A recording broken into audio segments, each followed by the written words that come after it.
KSRTC വിമാന സർവീസിനേക്കാൾ മികച്ചതാകാൻ പോവുകയാണെന്ന് മന്ത്രി ഗണേഷ് കുമാർ. ഗുരുവായൂർ കെഎസ്ആർടിസി ഡിപ്പോയിൽ പുതുതായി നിർമ്മിക്കുന്ന കെട്ടിടത്തിന്റെ ശിലാസ്ഥാപനവും ഡ്രൈവിംഗ് സ്കൂളിന്റെ ഉദ്ഘാടനവും നിർവഹിച്ച് സംസാരിക്കുകയായിരുന്നു മന്ത്രി. മുഴുവൻ ലോക്കൽ ബസ്സുകളും ഒരു വർഷത്തിനുള്ളിൽ എസിയും ബാറ്ററി വെഹിക്കിളുമായി മാറും. നിരക്ക് വർദ്ധിപ്പിക്കാതെ തന്നെ പൊതുജനങ്ങൾക്ക് ഈ സൌകര്യങ്ങൾ ലഭ്യമാക്കും.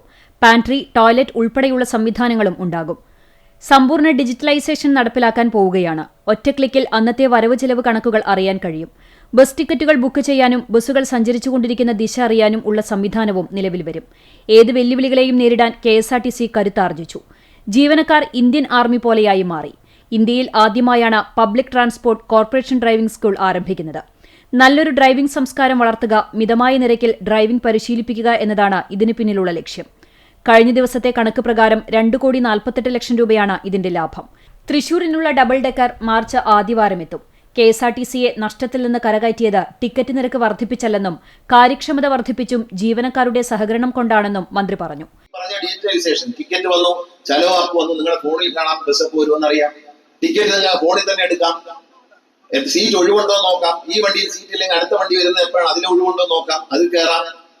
നിങ്ങൾ നിൽക്കുന്ന സ്റ്റാൻഡിലേക്ക് ബസ് എത്ര സെക്കൻഡ് കൊണ്ട് വരും എന്നുള്ള ഇൻഫർമേഷൻസ് എല്ലാം ബസ് സ്റ്റാൻഡുകളിലും വന്നു തുടങ്ങി. ഇപ്പൊ മൊബൈലിലും വരും, അവനവന്റെ മൊബൈലിലും വരുന്നുണ്ട്. ആരോടും എൻക്വയറി ചെയ്യണ്ട, ഈ വണ്ടി എപ്പോ വരുമെന്ന് ചോദിക്കണ്ട. ഇതിൽ അടിച്ചു നോക്കിയാൽ ആ വണ്ടി എവിടെ എത്തി, റെയിൽവേ കാണിക്കുന്ന പോലെ ട്രെയിൻ ഇന്നടത്ത് എത്തി, ഇപ്പൊ എത്ര സെക്കൻഡിലാണ് വരും എന്ന നിലയിൽ കെഎസ്ആർടിസി ബസ് കാണിച്ചു കൊടുക്കുന്ന അവസ്ഥയുണ്ട്. കെഎസ്ആർടിസിയുടെ കൺട്രോൾ റൂമിൽ ഓരോ ബസ്സും, ഈ ഓടുന്ന ഓരോ ബസ്സും ഈ നിമിഷം ഈ 9 സെക്കൻഡിനുള്ളിൽ എത്ര കളക്ഷനാണ്, പ്രസന്റ് കളക്ഷൻ എന്നുള്ളത് കാണിക്കും.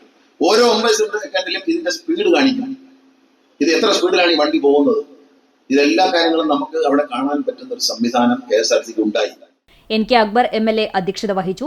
KSRTC chairman and managing director PS Pramod Shankar, Thiruvananthapuram STC principal RS Salim Kumar, district transport officer KP Radhakrishnan തുടങ്ങിയവർ സംസാരിച്ചു.